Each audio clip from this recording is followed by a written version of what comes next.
दोस्तों दोनों फोन्स की प्राइसिंग ये है और स्पेसिफिकेशन ये है। पैसा बर्बाद।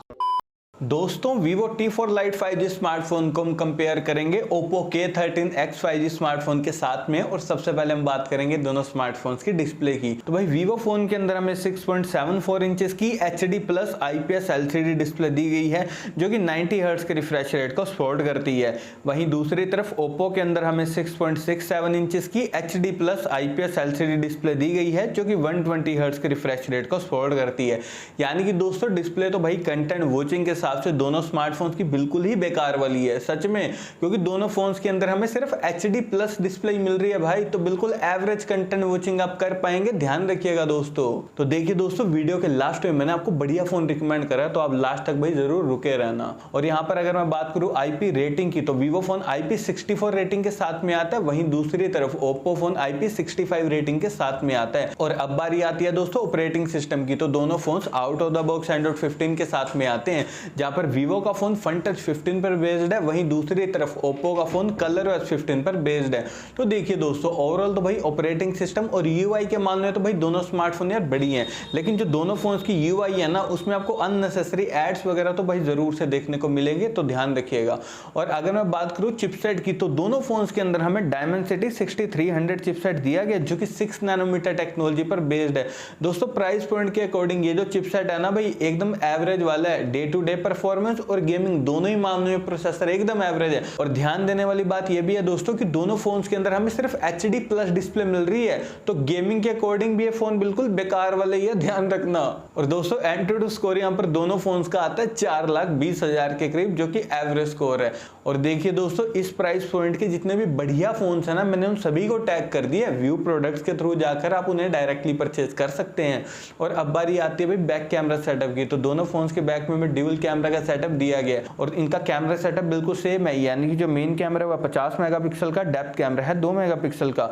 दोस्तों देखिए दोनों फोन्स के जो मेन कैमरा है ना 50 मेगापिक्सल के, भाई अच्छी डिटेलिंग के साथ में आपकी फोटोज क्लिक कर देंगे, उसमें आपको कोई भी दिक्कत नहीं आएगी। अभी आप स्क्रीन के ऊपर Vivo के कैमरा सैंपल्स देख रहे हैं कि यहाँ पर इसके मेन कैमरा ने भाई डिटेलिंग को बढ़िया तरीके से कैप्चर किया है। लेकिन यार दोस्तों अगर आपको पोर्ट्रेट शॉट्स भी बढ़िया क्लिक करने हैं ना तब तो आपको Oppo की तरफ ही जाना चाहिए, क्योंकि इसका जो मेन कैमरा ना 50 मेगापिक्सल का भाई वेल ऑप्टिमाइज्ड है, अच्छी डिटेलिंग के साथ में फोटोज क्लिक कर देगा।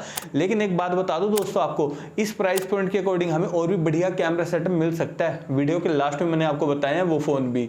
और देखिए यार दोस्तों दोनों फोन्स में हमें सिर्फ 2 मेगापिक्सल के डेप्थ कैमरा मिल रहे हैं जो कि यूजलेस है। अल्ट्रा वाइड कैमरा दे सकते थे, लेकिन वही कॉस्ट कटिंग के चक्कर में उन्होंने हमें अल्ट्रा वाइड कैमरा नहीं दिया।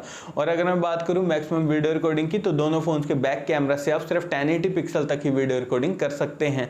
और वीडियो स्टेबलाइजेशन के लिए दोनों फोन सिर्फ EIS टेक्नोलॉजी को सपोर्ट करते हैं, OIS का कोई भी सपोर्ट हमें दोनों फोन्स में किसी में भी नहीं दिया गया।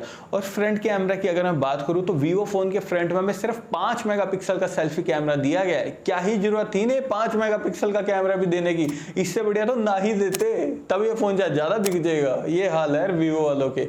और वहीं दूसरी तरफ दोस्तों Oppo फोन के फ्रंट में हमें 8 मेगापिक्सल का सेल्फी कैमरा दिया गया है। तो देखिए यार दोस्तों अगर आपको सेल्फी कैमरा से डिटेलिंग भाई बढ़िया चाहिए तब भी आपको Oppo की तरफ ही जरूर से जाना चाहिए।